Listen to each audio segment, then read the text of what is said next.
Good evening, everyone. We will get started momentarily.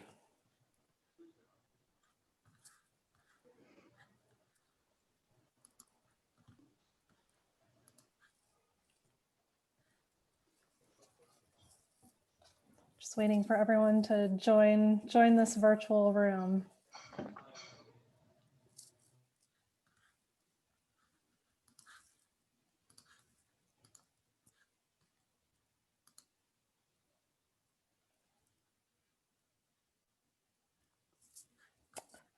Okay, so good evening, everyone. Welcome to the Pathways to Sustainability, Choosing a Career that Increases Global Economic Resilience. My name is Catherine Target-Gross, and I am the Sustainability Officer at Lehigh. The Office of Sustainability is pleased to host tonight's event with the Lehigh Alumni Sustainability Alliance and the Office of International Affairs. I want to let everyone know that tonight's event is being recorded. I want to start by thanking our 3 alumni panelists, Tracy, Daniel Zarrilli, and Patricia Chavez, for joining us tonight to share their career journey with our students. I also want to thank our students and anyone joining us who is looking to make a career pivot. You are all taking the time to learn from alumni about how they have merged their interest in sustainability with their degrees. Tonight's event, Pathways to Sustainability, will discuss key considerations to identify jobs that support environmental and economic resiliency at the local, national, and global level. This event is meant to demonstrate how your passion for sustainability can translate into a meaningful career. Tonight, we will hear from 3 panelists. They will each give a brief overview of how they got into their industry and what sustainability means to them. We will then have a panel discussion moderated by a Lehigh faculty member. I would now like to introduce our moderator for this evening, Breena Holland. Breena is an associate professor of political science and the environmental initiative at Lehigh. She earned her doctorate and master's degree in political science at the University of Chicago, and she holds a bachelor's degree from the Department of Environmental Science, Policy and Management and the Department of Jurisprudence and Social Policy at the University of California, Berkeley. Her primary research is in the areas of environmental policy and political theory. She is currently engaged in several local projects related to air pollution, environmental justice, and government accountability. With that, I want to turn it over to Bill Hunter for a brief introduction, and then we will turn the evening over to you, to the moderator, students, and alumni. Bill? Greetings, everybody. My name is Dr. Bill Hunter, and I'm also a very proud Lehigh alum, class of 2004, and I manage the partnership between Lehigh University and the United Nations. That might seem a little strange, but Lehigh is the 6th university in the world to become a UN-accredited NGO. When you think of NGOs, you probably think of Red Cross or Greenpeace or Doctors Without Borders.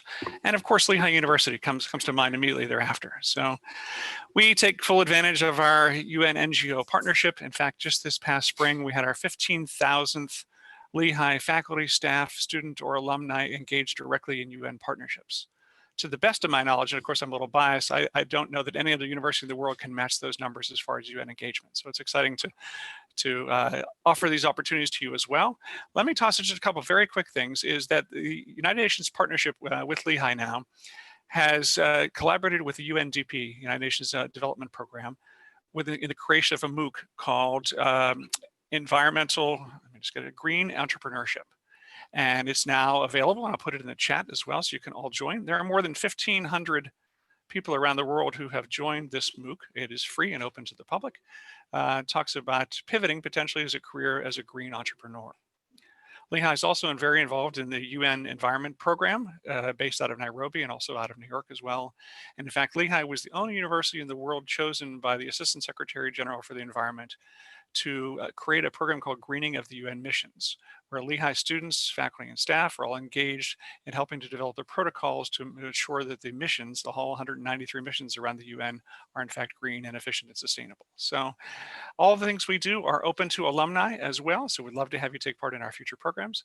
But at this point, I'll turn it over to our moderator, Brina. Great, thank you so much, Bill. So my name is Breena Holland, as you heard. I'm an associate professor here at Lehigh University in the Department of Political Science in the Environmental Initiative. And I am your tour guide on this pathway towards sustainability tonight. It might feel like at this point in time, that pathway is more like an obstacle course. So we are very lucky to have a very distinguished and accomplished group of panelists to talk to us. What I'm going to do is introduce each of the panelists, give you a little bit of background about their bios, and then let them talk briefly about the defining moments in their career paths to get to where they are today. And then after that, we're going to move into a set of more standardized questions for all of the panelists before we open it up for the audience to ask questions. So let me begin by introducing Patricia Chaves. She's a Lehigh graduate of 1992 and is a Senior Sustainable Development Officer at the Office for Intergovernmental Support and Coordination for Sustainable Development in the Department of Economic and Social Affairs of the United Nations. She's worked extensively on sustainable development and international cooperation issues at the national, regional, and international levels, and has accrued more than 20 years of experience in international policy development and policymaking. Presently, she leads the organization of the EcoSoc Youth Forum, and she's written and contributed to the preparation and publication of several parliamentarian documents, UN Secretariat reports, and opinion articles about sustainable development trends and partnerships. She has a master's degree from Lehigh University, a bachelor's degree in international relations from the Universidad Autónoma de Centro America, and technical degrees in international trade and marketing from the University of Costa Rica. So that's a lot, and it's only a brief, probably, overview of the main highlights. And I'm wondering now, Patricia, if you could tell us a little bit more about your career path and some significant things that happened along the way to get you to where you are. Thank you, Brina. And I also want to express my gratitude to Lehigh for the kind invitation to join this important event today. Thank you, Bill, and thank you all in your team and the team of Lehigh. I look forward to my fellow panelists' interventions and questions from the audience. Let me begin by sharing with you an honest answer. I would not have imagined that different circumstances throughout my life would have influenced a career in sustainability, let alone a career with the United Nations. So I arrived at this point in my career by luck, by chance, and by choice. Luck, because I was very lucky to have been born in one of the most amazing countries in the world, Costa Rica. Some of you most probably have gone to my country with Lehigh groups. So when I was growing up, the country made a commitment to reverse decades of severe deforestation and unsustainable economic practices. But protecting and conserving nature has also been a part of my country's DNA. So I grew up surrounded by nature, by its wisdom, by its beauty, but also by its fury. This gave me a sense of responsibility and understanding of the importance of humans and nature coexisting in respectful ways. Fast forward many years, I've found myself with a master's degree from Lehigh and looking for a job. I was given the opportunity to work at the mission of Costa Rica to the UN. It was my first taste at policymaking. I was given a chance to serve under a president that was very strong on sustainability and understood that Costa Rica needed a shift in its development paradigm. This was 1994, a few years back, right? 2 years after the United Nations Conference on Environment and Development that agreed on one of the most revered documents on sustainable development, the Agenda 21. So I had a leader that inspired me to continue a career in sustainable development. Fast forward more years, and a job opportunity at the United Nations opened up, and I made my choice. I wanted to devote the rest of my career to advance sustainability from a global platform perspective. And here we are. Great, thank you very much. I'm going to try and keep moving because we have a lot to get through without much jumping in between the speakers here. So the next person I want to introduce is Tracy, who has degrees from Lehigh from 1985 and 1991. Anne started her career at Colgate-Palmolive in 1991, and since then has worked in the areas of manufacturing, quality, customer service, and logistics. She is currently the Chief Sustainability Officer and leads Colgate's global sustainability strategy, integrating a strong technical foundation across people, performance, and planet into commercial strategic purpose. Prior to this role, Tracy was Vice President of Environmental, Occupational Health and Safety for Sustainability and Supply Chain Strategy, and responsible for managing external relationships, safety, environmental, and product sustainability, and helping to shape supply chain strategy. She holds a Bachelor of Arts in Applied Science, a Bachelor of Science in Mechanical Engineering, and a Master of Engineering in Manufacturing Systems, all from Lehigh University. Most recently, she completed a Certificate of Sustainability from the University of Cambridge Institute for Sustainability Leadership. So welcome, Anne. And could you please tell us a little bit more about key moments in your career that got you to where you are? Sure, Brina. And like Patricia, I want to thank you for this opportunity tonight to share our experiences with all of you. And I think what's really cool is that you have three panelists coming from completely different angles, all focused on the same thing, which is halting climate change and making the world a better place socially. You know, I was listening to Patricia, and I have to say I liked her start where she said, if you would have asked me, it's been a long time, but I am now dated because you gave my years that I graduated, so you can work backwards how old I am. But the idea of luck, chance, and choice, all are three words I would use as well. You know, back when I graduated, sustainability was certainly a very important space for career, I guess, development, but not one that I would call mainstream. You know, in fact, when I graduated, the Cold War was still on, and most of you younger people listening wouldn't have experienced that, but a lot of engineers went to work for defense industry. I mean, that's how different the environment was back then.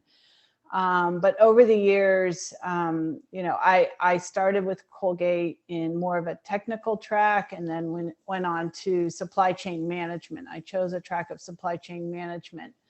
And if you really look at the sustainability program at Colgate, it really grew up. We've been at it. Our journey started many years ago, over 20 years ago, and it really started with environmental compliance to regulations, and it grew up to meeting the you know, more climate related the sustainability targets around climate, and now fast forward to today, and we're trying to build purpose-driven brands. So it's really evolved, but it really grew up in the supply chain. So I had a kind of a firsthand look at what we were working on around, you know, what was good for the planet was good for the supply chain. It was around reducing water, reducing energy, and green gas house emissions. So I've been around it the whole time. And then fast forward to today, I'm now in this position, and it's fascinating. It's a fast-paced space. It's always changing. It's never been more important than now. So, you know, Brina mentioned I found myself wanting to continue to learn more. This is a space that you have to continually learn. So I got the certificate recently from the University of Cambridge. So, you know, I wouldn't have, 30 years ago said this is where I'm going to be, but I couldn't be happier. I couldn't be more fulfilled. This is, you know, a terrific place to be right now. Great, thank you so much. It's good to hear that about the overlap, and I love this theme of luck, chance, and choice among you two. And agree, it's also so incredibly satisfying to see so many people in so many different world areas and careers working on these problems now. Seems like everybody can get to it one way or another. So I want to turn to our final panelist tonight, Daniel Zarelli, who is a Lehigh graduate of 1997, and he is the New York City Chief Climate Policy Advisor to one New York City director, or one new NYC director. Oh, I'm sorry. These acronyms get me confused. He's the New York City Chief Climate Policy Advisor and one NYC director. As director of One NYC, he is preparing America's largest city for the future, which involves delivering on New York City's Green New Deal. That's super exciting. Under Zarelli's leadership, New York City recently released its newest long-term strategic plan, One NYC 2050, which includes bold new actions to confront our climate crisis. Notable successes for Mr. Zarelli include launching a comprehensive $20 billion climate adaptation program, aligning the city's greenhouse gas reductions with the 1.5 temperature change targets of the Paris Agreement, and committing to divesting the city's pension funds from fossil fuel reserve owners and to investing billions in climate solutions. Zarelli is a licensed professional engineer and holds a Master of Science in Civil and Environmental Engineering from MIT and a Bachelor of Science in Civil Engineering from Lehigh University. So thank you, Dan. And could you also please tell us a little bit about key moments in your career path to get you to where you are? Great, thank you, Brina. It's a real pleasure to be here. Thank you to my fellow panelists and to Lehigh for bringing this conversation together. If you had asked me in 1997 when I graduated with my civil engineering degree, what I expected to do with my career, I probably thought I was going to design and build bridges, because that's what you did with a civil engineering degree from Lehigh. And so my career went in a sort of a pretty linear fashion down that path. I got my master's degree in civil engineering from MIT. I went to go work for Bechtel Infrastructure Corporation, mostly in New York City, but we were building JFK Air Train, the new train to the airport there, working on highway projects, a whole bunch of typical infrastructure projects in New York City. And I wanted to make the move into the public side. And I did that by joining the New York City Economic Development Corporation. And that was my first taste at public service. That was 16 years ago at this point. And in that role, I was managing a lot of infrastructure for the city. It was a lot of waterfront infrastructure. It was really the interface of the environment and the built environment in New York City. And that involved a lot of oversight of capital projects, real estate management, operations, things that had nothing to do or little to do with the climate crisis that we know we face right now. My rude awakening into the climate crisis was Hurricane Sandy. I was at the time managing a portfolio of real estate assets that included things like the New York City cruise terminals, ferry landings, heliports, a lot of waterfront assets and infrastructure, which of course was all abused and pretty beat up after the storm. And so I was immediately pulled into the recovery efforts from Hurricane Sandy, helping get our tenants back up and running, helping rebuild our infrastructure. And it was at that point when it was clear that Mayor Bloomberg was going to be pulling together a task force to help start thinking about climate adaptation in New York City and coastal defenses. New York City really had no coastal defenses at that point. And I was asked to help write that first coastal protection plan for New York City as part of the Special Initiative for Rebuilding and Resiliency, which then ultimately launched that $20 billion climate adaptation program. It was at that point that Mayor Bloomberg asked me to ultimately take on the role of the city's first ever director of resiliency in New York City. That really launched me down the path of becoming deeply enmeshed in the climate policy world. And that was at the tail end of the Bloomberg administration. I was fortunate enough to be reappointed by Mayor de Blasio when he came into office and took on a set of successive roles around resilience. I served as the city's chief resilience officer for 2.5 years. I oversaw the Office of Long-Term Planning and Sustainability in the early days of the administration, and then subsequently a few years later after that again.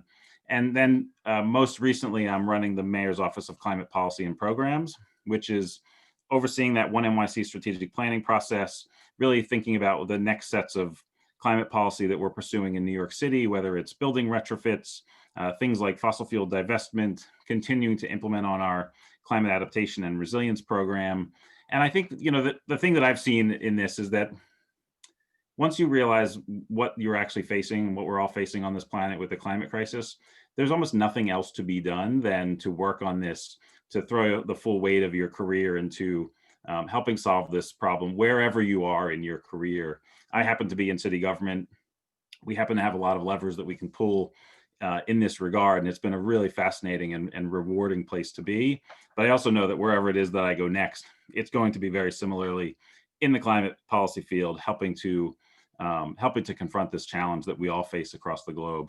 And what I think is really interesting is that I think the field has grown up a lot in no longer thinking that this is just part of like an outgrowth of environmental policy, or sustainability. I think has really grown up and is recognized more so as, understand the climate crisis as this all society challenge.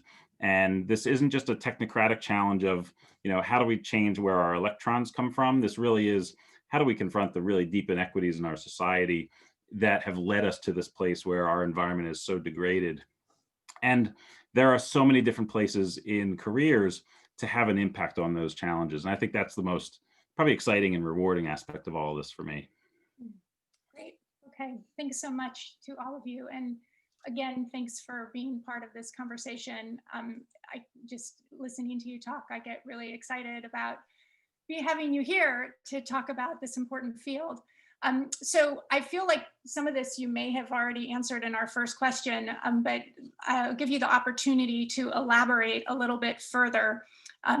It's clear from what you've just said that sustainability is a topic that cuts across many different disciplines and sectors, all of you coming from different sectors. So can you begin by telling us kind of what makes your current role part of what's referred to as the sustainability industry? I can, let's go ahead and just go through in the order originally. Patricia, do you want to take a stab at that first? Sure. As you very well described, I do feel that my career or my job is really part of sustainability efforts. We tend to look at industry as more the private sector, but my job and my work is based as a public servant, as international public servant, and in the field of policy making and policy development. So those are the frameworks that governments follow in order to implement policies that will have a strong sustainability as an objective. So it could be at the global level, which is my work. It could be more at the city level, which is, I guess, Dan's work. But my work is based on mandates. So it's based on those policy making efforts that the whole membership of the United Nations does. So what we do is we facilitate the implementation of those agreements. Sometimes our agreements that are very difficult to come by because we work on consensus. We work on agreements and mandates that all countries come to agree by consensus. Sometimes it's voting, but in sustainability, you really want to strive to have all countries involved, all countries engaged and all countries implementing. But we are guided more by the definition of sustainable development vis-a-vis what maybe in industry is called sustainability. The lines between the two concepts blur most of the time. I mean, some people say sustainable development, others use the word sustainability. But what I want to bring back the audience is like 30 years ago, when the definition of sustainable development was really developed, what we call the Brundtland Report in 1987. And this is important because whatever you do now, or whatever you do in the future, please take these words into account, which is important for you, maybe give you a meaning when you have hard times finding a job or hard times adjusting to crises like we have right now. So what the United Nations takes as a definition of what the work that we do is that sustainable development is development that meets the needs of the present generations without compromising the ability of future generations to meet their own needs. And so as you can imagine, that definition has translated into amazing work by the United Nations, not only on mandates, in conferences, in declarations, in agreements, in laws, in standards. And it's the basis, what the document that we have right now, which is the 2030 Agenda for sustainable development in the Sustainable Development Goals. I'll finish there. Great, thank you so much. And do you want to jump in and click on that same question, which is about telling us what makes your job or your current role part of the sustainability industry?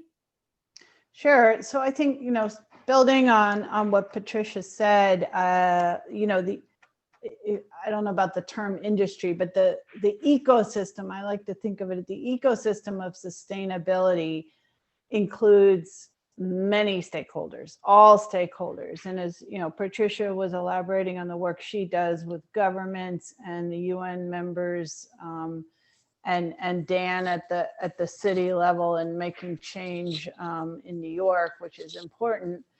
And my job at Colgate is in the private sector, and we have lots of stakeholders we have to satisfy. Investors, so we're a private sector company. We trade on Wall Street, so we depend on investors, like it or not. But pleasingly, investors are now focused on what we call ESG, or environmental, social, and governance. And there's lots of statistics out there, but many investors with trillions of dollars in different funds are now taking ESG as one of the key considerations when they make decisions on how they rate a company. And then we have other important stakeholders like our employees and the retailers that we sell our products. So the list of stakeholders goes on. The good news, what does that mean? That means they're all concerned about sustainability. We're all working together to try to drive the triple bottom line of people, profit, and the planet. And there's lots of jobs out there in each one of those stakeholder areas. So, it doesn't mean if you're interested in a career in sustainability that you have to go work in a company in the Department of Sustainability. There's lots of different ways to get involved, whether it's, setting policy in a government, or working in a city, or working in a company in one of the different roles, or even in a retailer. Like, I mentioned, we sell to Walmart, Target, ShopRite, Kroger. I can tell you, all of those customers right now are talking to us about sustainability, and they care about that. So, I do believe, as Dan said, that sustainability as a topic, as a focus, has really matured, which is great, because we need it today, yesterday, to make a difference to thwart climate change. But it's good to hear everybody is kind of, waking up. A lot more work to do. And we are a member of the United Nations Global Compact, which is the arm of the United Nations that is, trying to bring the SDGs, or the Sustainable Development Goals, to life through the private sector, through businesses. So we take that very seriously. Great, thank you, Anne. I wonder, since I realize that we have such a short amount of time, if I could just pick up on one thing that you said and ask you to elaborate a little bit further, because I want to make sure that we get to this question that I think a lot of the audience members might be interested in, which is about positions that are available in economic resilience in the supply chain in the company that you work for. And I'm wondering if you could maybe give a couple of examples that where rising seniors might be interested in getting a job there, examples that they could sort of learn about or look into in looking for their sort of postgraduate job position. Sure. And what I've been coaching a lot, and I do talk to a lot of young people, rising seniors, or just graduated, who are interested in this field. And what I tell them is, honestly, and I work very externally with a lot of my peer companies, sustainability departments aren't necessarily very large in most companies. But what I love about my job is I only have, 2 people reporting to me and a few others under that. However, our role is to reach out to everyone in the company. So I work very closely, for instance, with our what we call our procurement group that buys the materials for Colgate to make our products. I work very closely with our packaging team, which designs the packaging that the products go in. I work very closely with our finance team to make sure we're supporting all the programs to make Colgate more sustainable. I mean, I work with every single function in the company. And what I'm trying to do now with our new 2025 strategy is help everyone in the company understand that everyone has a role in sustainability. So you don't necessarily have to be in the sustainability department.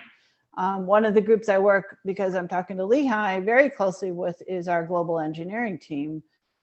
And we have a whole subgroup within engineering that is focused on, our sustainability work around reducing our energy, reducing our greenhouse gas emissions and water.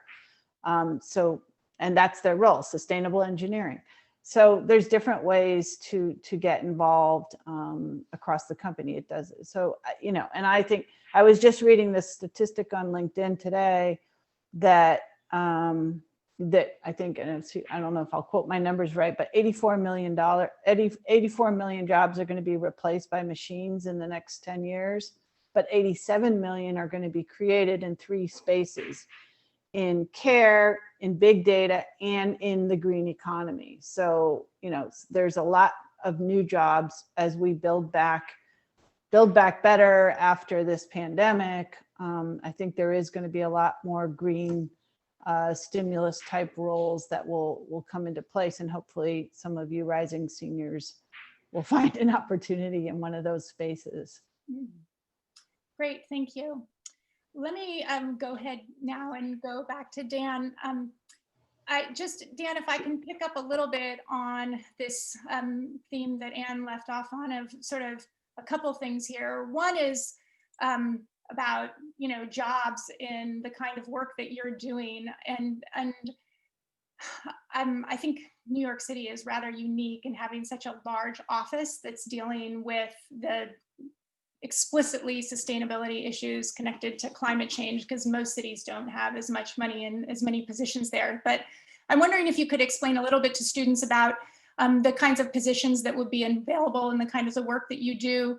And also related to that is, I understand Anne was even talking about how she's sort of working with people in a variety of different areas of her company. But in your position in particular, you're working, I'm assuming, a lot with the public, interfacing with the public, and which is a kind of distinct set of, I guess Patricia also probably does a lot of interaction with a different public, probably. But if you could talk a little bit both about how your positions involves interfacing with the public, and then also the positions that rising seniors or people who are transitioning to the field in sustainability at that sort of city level, what's available to them? Yeah, it's a great set of questions. And, in city government, especially in a place like New York City, we have the need to deliver services to 8.6 million New Yorkers. We're out on the street literally educating kids, picking up the garbage, doing all the day-to-day aspects of municipal government.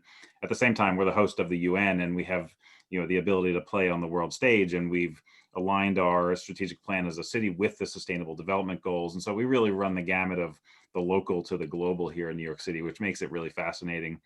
And in the work we do, there is an enormous amount of interaction with the public, both the sort of broad-based idea of the public, 8.6 million New Yorkers out there, and we've done lots of engagement. We do it in 11 and more languages, depending on what what the topics are that we're doing in New York City.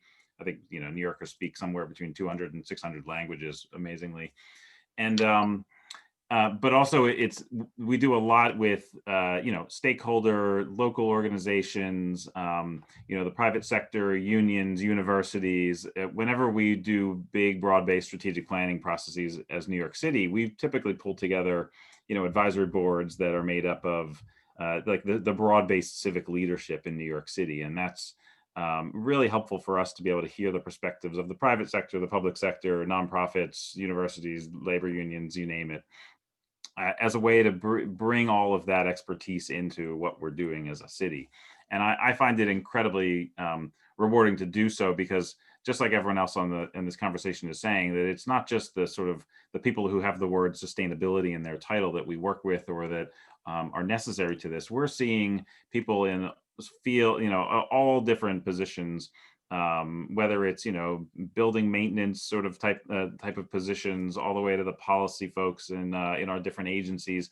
Everyone is sort of has really woken up to this challenge and knows that they have a role to play in this and wants to play a role. And so when we're coming around and saying, hey, we want to bring together a conversation on this, usually the people are bursting with ideas already on the kinds of things they can do if only we would help them unleash their talents and maybe convince their bosses that they can work on these kind of things. So I think it is really helpful to think that just like Anne said, you don't need to be in the sustainability department to have an impact on sustainability. You can do it really wherever you are, because we're all making choices about how we use energy, how we use water, how we get around the city, all the different things we do in our own lives and our own professional lives. And those things all really do come together when people are collaborating to have much bigger impact as well. Great, thank you. Wow, it just, listening to you all talk, it feels like the whole world is just reorienting itself in a very clear way on this set of sustainability issues. And it's so great to see how it's all sort of coming together.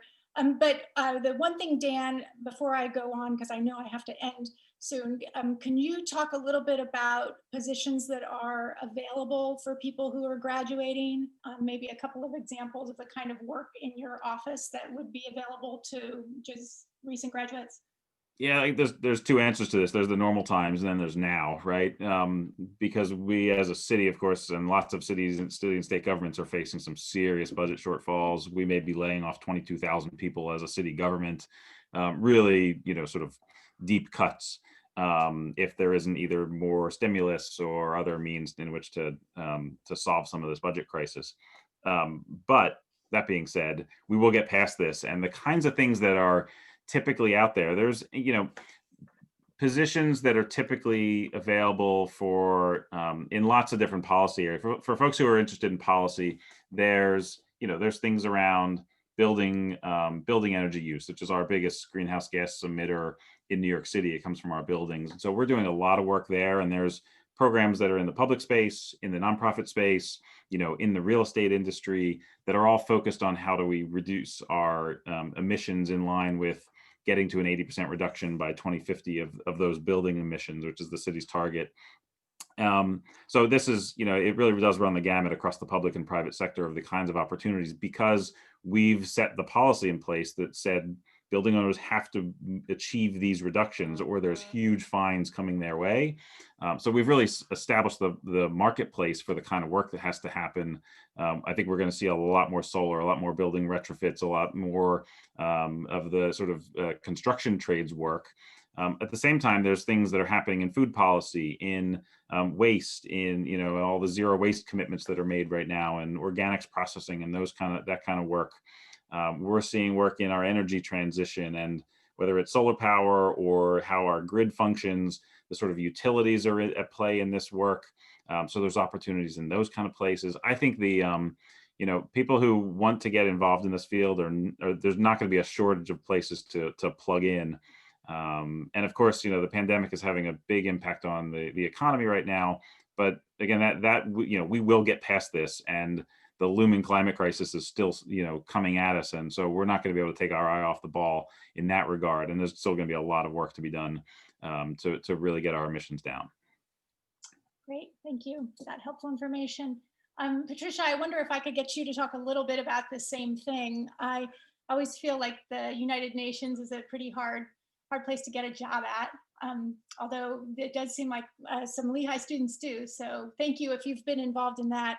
The question is about what kind of positions are available to rising seniors in the area of sustainable economic resilience, sustainable development at international sustainable development at the UN. And I think also, if you don't mind, if there's any other organizations you can think of aside from the UN where it's possible for people to transition into careers into international sustainable development, and you could recommend places to look for for jobs as well, that or career transitioning sort of organizations, that would be great. Yes, of course. Well, you need to imagine that the United Nations is not just the building in New York, and it's not the staff, the thousands of staff members that are here working in New York. The United Nations is a web of offices around the world. We have offices in most of the countries around the world, whether they are developing or developed countries. But we also have specialized agencies that are following thematic issues, whether it's the FAO that does agriculture, whether it's UNEP that does environment, whether there is UN Women that are gender equality, or you have UNICEF, UNESCO, and other agencies. I mean, I cannot name them all because otherwise we will be here until the happy hour. But what I'm trying to tell you is there are opportunities in the field. I know that with COVID and with future crises, there are restrictions in travel. But if you really want to work for the United Nations, the field is the place that you need to really think about. Are you a person that doesn't mind living in other countries? Are you a person that doesn't mind being at the front line of humanitarian crises, of conflicts in the world? Do you speak several languages? That's very important. I know that technology in the future will not mind that we have simultaneous interpretations with the help of technology, but you need to learn a language of the country that you're going to go to. We have regional hubs, we have regional offices. Are you a person that comes from a region that you have particular interest in working? Working for the UN is hard. I cannot tell you that it's not, because it's hard, because usually when we have crises, the UN is the first one to go in. There are NGOs that help the UN as well. So you need to learn what is important for the UN. And right now, what is important for the UN is the Sustainable Development Goals. So if you have not memorized them by now, if you want to work in the United Nations, you need to memorize them. And so that's an advice that I would like to give you if you want to join the United Nations. Regrettably, but that doesn't mean that you cannot. We are in a liquidity crisis, the United Nations, and the pandemic has not make it easier for the United Nations to work. They are post, at least in headquarters, that in New York that has been frozen, but that doesn't mean that the need is not there. The United Nations, for me, and I'm sorry that I have to be the one that promotes it, is more relevant than ever right now. We also work with a lot of stakeholders, like Anne said. Implementation of the SDGs cannot be done just by countries alone. So we partner with private sector, with NGOs, with academic institutions. Lehigh has been very active in that. And with the parliamentarians, think about it. And with local governments, like New York, of course, because we're here. So it's a big organization with implementation arms and offices around the world. And a lot of all those stakeholders are helping to implement the SDGs. So you may find, for example, I don't want to pick and choose companies, but we have worked with companies that have done webinars, that have done social impact summits, that have, for example, in the private sector, also other meetings at the United Nations. Regrettably, we are in virtual form right now. And that leads me to the third point of jobs that we need at the United Nations. And it will be just 15 seconds. Imagine that when the pandemic hit, the United Nations had to adapt to work virtually. But we need a business continuity because the countries wanted to address the challenges that they had in the pandemic. For those who are interested in virtual platforms, I'm going to give you a tip. Imagine that we needed a virtual platform that could do remote interpretation because the countries want to speak in their own languages, 6 official languages of the United Nations. But the platform that we use cannot be used at the same time with people with disabilities. So people with disabilities cannot access the platform when the interpretation functionality is on. We don't have to. So one of the mottos of the United Nations is leaving no one behind and helping the most vulnerable. And all of a sudden we have meetings that we cannot invite panelists or invite participants when the interpretation is on. So all of you out there, students that would like to offer that kind of service to the United Nations, please send it my way, because this is not, we are still going to have virtual meetings in the United Nations for quite a few time to come. And I finish with that. Thank you so much. That's great. I feel like you all are sort of saying that, you know, wherever you are in these organizations and wherever your sort of training lies, that you can find ways to actually work on sustainability issues. So that's really great to hear. I feel like we should also maybe answer some of the audience's questions because it's getting so close to the end of the hour. Catherine, do you want to, are you muted still? Nope, I'm here. So we've had a number of great questions come in from the audience. And so Dan, Anne, and Patricia, you each kind of spoke a little bit about sort of the pre-COVID and post-COVID world in terms of job searching. But we have a number of students who are interested in understanding what skills do you or your offices or your companies look for in selecting a candidate to join your teams in an entry-level position, and are certifications helpful? So anybody want to jump in on that? Yeah, I can jump in. I guess the first thing I'll say is we've been very fortunate because Colgate-Palmolive is deemed an essential goods company. So we have not slowed down. In fact,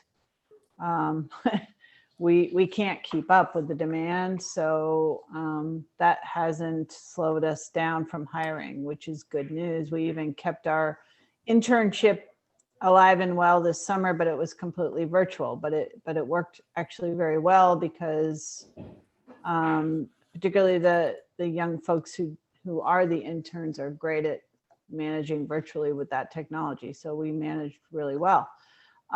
So I guess, you know, analytics, it's the same skills as I said, I think just building on my comment earlier, because you could find yourself working in any function within our company. But analytics, you know, ability to network and influence others. And that, to me, the fundamental number one thing is the willingness to learn, because there's always, you know, more to learn, particularly if you're interested in sustainability. We want you to kind of be hungry and learn what our goals are, what we're trying to accomplish. So the certificates certainly can help, but I don't think that's something that we necessarily require. But, you know, if you have a passion or an interest in something and you've obtained a certificate in that space, I think that's a benefit, but not required. Can you just say one more thing about what you mean by analytics? Well, I mean, you know, I guess this is back to the new jobs a big space will be big data. There is so much data out there today. And I think, you know, we're also at the same time as we're kind of moving our future sustainability strategy forward, we're going through a digital transformation, and those two things can't be separate. They have to kind of overlap. So it's all about harnessing the data and figuring out how to, you know, quickly analyze that, make sense of it, and help us to be more efficient and more sustainable. And that cuts over, you know, to how we we want a fully connected supply chain. So if we want to become more efficient in our energy savings and our, reducing our emissions and how we produce efficiencies, et cetera, we need data, and we need to harness that data and automate it. So we need good analytical minds to help us get there. Great, thank you. A follow-up question. We have a couple of alums on who are recent graduates, like the last 5 years, who are looking to transition into the sustainability field from a different field. What advice would you give to people with a very specific technical skill set who want to transition into government agencies that focus in international and sustainable development? I don't know, Patricia, if you want to take that one, or Dan.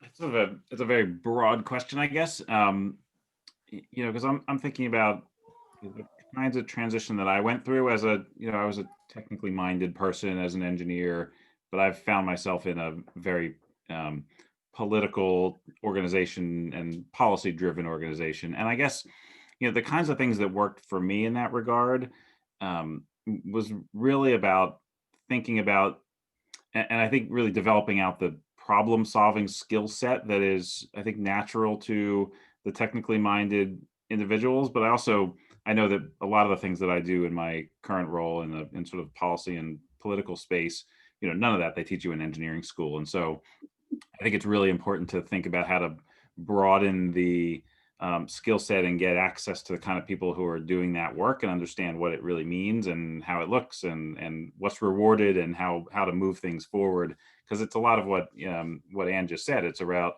networking and relationships and being able to influence people and, taking the data and turning it into a story that can help people understand where we are and where we're headed. And that's sort of my perspective from the sort of policy and political landscape kind of place that I'm in right now. But I think but the technical skills have been such an important base for me as like the core of problem solving and how I think through the kinds of, both technical and political challenges, the sort of socio-technical problems that we deal with in public life, and how those things really marry up nicely if you can develop out the complementary skills. Great, thanks, Dan. Patricia, do you want to add anything? Very short. I do agree with Dan very much. In the case of the United Nations, we do technical work, and we do need technical staff. But one of the issues that I will complement, and is similar to what Dan said. You have a technical degree, you have a technical mind, but you need to have the soft skills that could be good in an organization as big as the United Nations. So you need to have that critical thinking, that problem solving, that way to work with very diverse staff and with very diverse clients. You need to have the skill to not judge and take away your personal political orientations, maybe, in order to advance a career in the United Nations. So you have very demanding clients, which are the member states, all of them very diverse, all of them with different political systems and cultures and languages and different ways of seeing the world. So a technical, again, the technical degree is very important, but you need to complement it with soft skills if you want to work for an organization as diverse as the one that I work for. Thanks, Patricia. We'll take one more question, and we have a question on access to capital and the ESGs. So for Ann, in the private sector, are you seeing increased awareness in terms of financial leadership, board interest, of actions to be taken and goals to commit to avoid increasing costs of capital imposed on companies not working toward ESG goals? Certainly. I mean, let's start with the interest in the board and work our way out. Over the past 2 years, our board has put a huge increase on the emphasis of understanding our company sustainability strategy and how we're building that into our business strategy to drive growth going forward. And all of that, of course, takes capital and support. So I've been, fortunate for me, I've had a lot of airtime in front of the board to explain what we're doing. And as I mentioned earlier, there's a huge kind of, I'd say, shift, if you will, of investor, not just interest, but investor demand of ESG principles from private sector, and the private sector understanding how critical and important that is. So we're trying to, I think everybody, it's that, I don't know if you have heard of sort of the metaphor of forming, storming, norming, but we're definitely in the forming and the storming stage. Companies, especially companies in leadership positions, recognizing that this is coming and trying to understand how we prepare, how we best put frameworks around this when there's no standards yet. So for instance, you've probably heard of Bloomberg and BlackRock's Larry Fink. These are big investment firms that are making very big statements and sending letters to CEOs saying this is coming, this is what you should do. They've formed something called TCFD, which is a task force for climate financial disclosure, climate related to climate change. So they're calling for companies to be more transparent, to talk about sustainability in a very open way. And that doesn't mean, by the way, just environmental, but the social side too, around diversity, equity, and inclusion.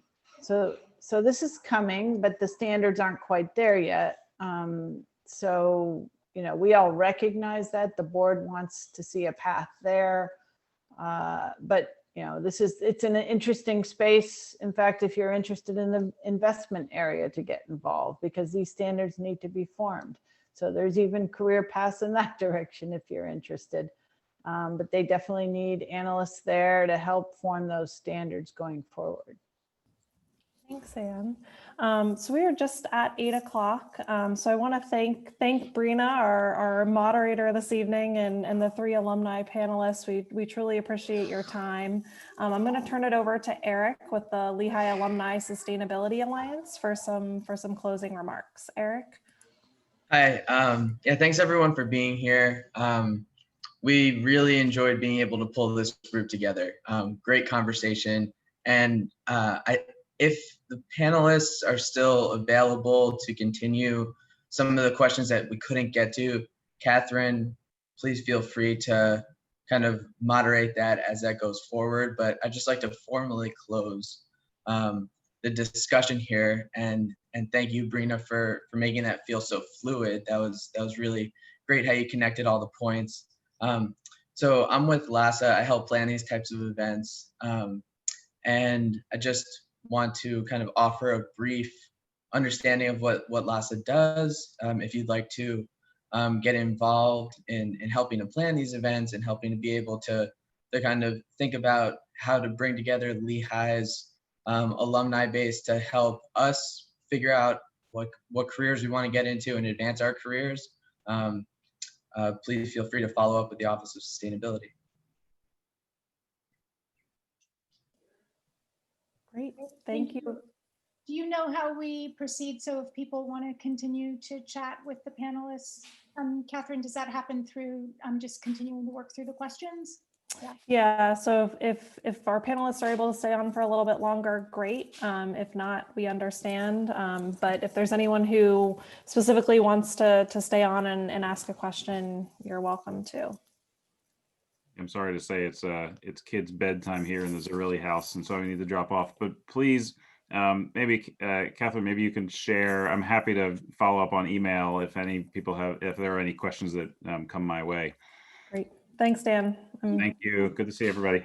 Thanks.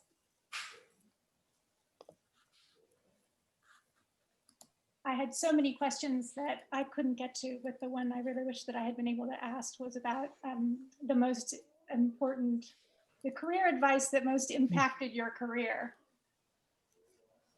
that was the one that I really wanted to hear. That's a good one. Yeah. There's never a question that you can get enough answers to.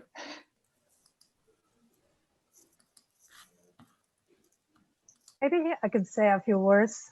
I also need to sign off, but I will be happy to tell you about the advice. I had a wonderful teacher at the university, and that's why it's so important the influence that your teachers have on your career path. So I love my degree from Lehigh, and then I'm one of those alumni that adore my alma mater. But that professor, it was in Costa Rica, and I was really ambivalent of what courses I should take, what emphasis I should have. At that time, I was very young. And she told me, she was a very successful woman in the private sector, by the way, teaching international relations. I don't know how that happened, but she told me something. She said, be very clear of what you want. Follow your passion. Whatever you're passionate about, you are going to put your whole heart in it, and your creativity and your innovation, and long hours are not going to matter to you because it's your passion. And just adjust to the unpredictable, because change is a constant in our lives. And that advice was very useful for me. Thank you. Thank you. So I guess building on what Patricia said, I guess there's 3 points I'd make, and one similar, at least, well, since I've been at Colgate, I think it's important to find your mentor or your sponsor or someone you can go to that you feel you can trust and you feel safe with, and who can help be your advocate as you move forward in your career. I think particularly as a woman, that's important. And we don't always recognize that as women as we move forward. Secondly, always keep learning. As long as you're learning, I think you never get bored, and your desire to learn will keep your momentum moving forward. And the third piece is, I think, for me in my career, and I've been at Colgate a long time. If you do the math, it's close to 30 years. It'll be 30 years next year. That time, I can tell you, it's just flown by. But whenever I took a new role within Colgate, I always did 2 things. I decided, pretty quickly or early on in that role, while I'm in this role, in this job, what am I going to do to make my mark? And what are the 1 or 2 things? Okay. And then at the same time, where do I want to be 5 years from now and 10 years from now? So there's always this short-term, long-term kind of goal setting going on. And, fast forward to today, I think that where do I want to make my mark has morphed into, I want to do something that makes a difference. And that's why the career, where my career has taken me to land this role in sustainability, is so incredibly fulfilling. And because I have been at Colgate so long and I am in a more senior position, I'm in a position to make a difference. And that is incredibly fulfilling. So you do have to have that passion, and you have to feel like you're contributing. But it was a path. Hopefully what you can hear me unpack there is a path to get there. It was a journey, a path to get there. And, I have 4 Gen Z /1 millennial, depending on when the cutoff date is. So it's really rewarding because they're telling me what to do. They're like, Mom, they're telling me who to vote for. They tell me everything. And so make sure I have my reusable container. So I just have to listen to them, and they guide me now. Great. Awesome. Thank you. In respect to everyone's time, gladly wrap it up, and just want to say thank you to all the panelists that we had tonight. And Patricia, Dan, Brina, thank you for hosting us. Catherine, thank you for helping moderate the Q&A questions. And to LASA, Office of International Affairs, and the Office of Sustainability. Thank you for everyone for making this event a success.